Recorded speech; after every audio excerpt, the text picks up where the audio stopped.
and on this episode of Laura in the Kitchen, I'm going to show you how to make the most perfect pumpkin pie you'll ever have. We're going to make everything from scratch, including the crust, and I'm going to show you how easy, simple, and inexpensive it is to make at home. So let's get started. I'm going to show you what you need. You're going to need some vegetable shortening, some unsalted butter, all-purpose flour, this is just some regular ice water, tablespoon of sugar, and a half a teaspoon of salt. Now these are just the ingredients to make the pie crust, because we're going to make the pie crust from scratch, and then I'm going to show you the remaining ingredients for the pumpkin pie filling. Now, one thing very, very important whenever you're making pie crust is that you want all of your ingredients to be very cold.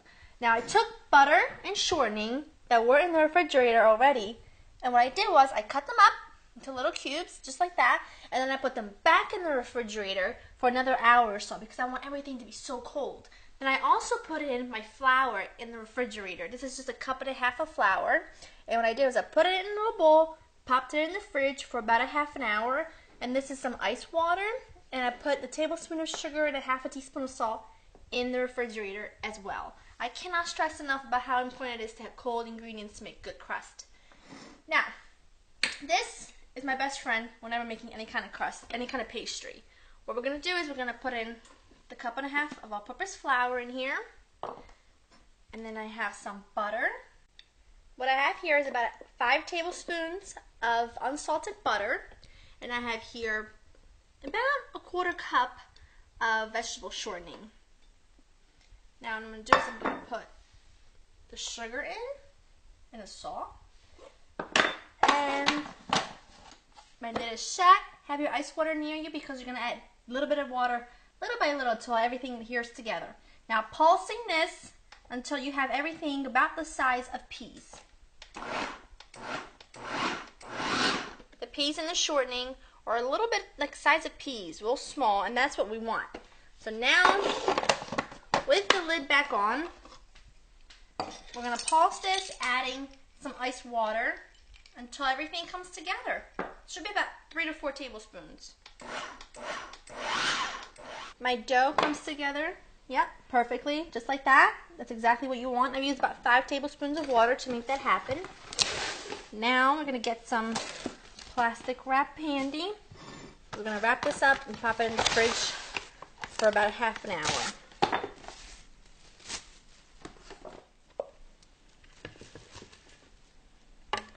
Here we go. Get everything in there. What we're going to do is we're going to work it quickly using the plastic wrap as a little guide until we have it all together in a ball, more like a disc. My dough is all together. Wrap it nice and tight in your plastic wrap, and this is going to go into your fridge for about 35 minutes. Okay guys, our pie crust is still in the fridge. I'm going to leave it in there until the last minute. I'm going to do my filling first and then grab it out. But here's what you're going to need for the filling. You're going to need a 15-ounce can of pumpkin puree, 3/4 cup of granulated sugar, 12-ounce can of evaporated milk, 2 whole eggs, tablespoon of pumpkin pie spice, half a teaspoon of salt, and some non-stick cooking spray. Now this, guys, is pumpkin puree, not pumpkin pie mix. Don't get those two confused. Now I just use a pumpkin puree in a can because it's easy. All the whole work is done for me. It's really inexpensive, and to tell you the truth, I don't have time to get a pumpkin and roast it and then puree it. It's too much work. So this just makes my life a lot easier. So I'm going to use a can of that. Put that right into the bowl. I'm going to use the sugar, evaporated milk. Don't get that confused with the condensed milk. 2 whole eggs, a pumpkin pie spice, and salt. And we're just going to whisk this all together to combine and get it nice and smooth. The filling is done. Now grab my pie crust out of the fridge. I'm going to I have some all-purpose flour on hand because I know it's going to stick. So just like that. There we go. Put some on the top. rolling pin. You just don't want anything to stick. And just start rolling this out. Here we go.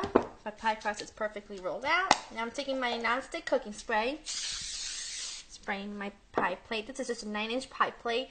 Now guys, make sure you have your oven preheated at 425 because this is going to go in right away. Now to put the pie crust onto the plate, I just have my rolling pin here. There's a little, whoops. Here we go. Don't stretch it out because it will go back to itself if you do that. So just guide it in. Just kind of trim here and leave about 1 inch because I'm going to make a little design, if you want to call it that. Now take the extra, just fold it like so.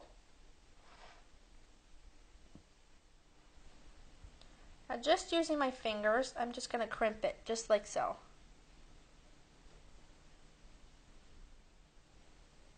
Here we go. Look at that beautiful homemade look. Okay. Filling in. I'm just going to use my spatula to get every last bit out. Okie doke. This is going to go into your preheated 425 oven for 15 minutes. Then you want to turn the oven down to 350 and cook it for another about 45 to 55 minutes. It should still be a little jiggly in the middle, so don't stress. Now my pie came out of the oven and I've let it cool for about 35 minutes. Then what you need to do is you need to put it in the fridge for about 2 to 3 hours. You want everything to like set and all the flavors really marry together because this, of course, pumpkin pie, as you know, is best served cold. So here you have it. It's perfect, very rustic and homemade. If your crust falls in a tiny bit like mine did, don't worry about it. That's the beauty of it. You made it from scratch, including that pie crust, which, by the way, you can make ahead of time, put it in the freezer for a couple months, and you have homemade pie pastry anytime you want it. So you can use it for apple pie, any kind of pie that you can think of. That's a perfect recipe. To get this recipe and other recipe guides, check out my website at www.laurinthekitchen.com, and I'll see you guys next time. Bye-bye.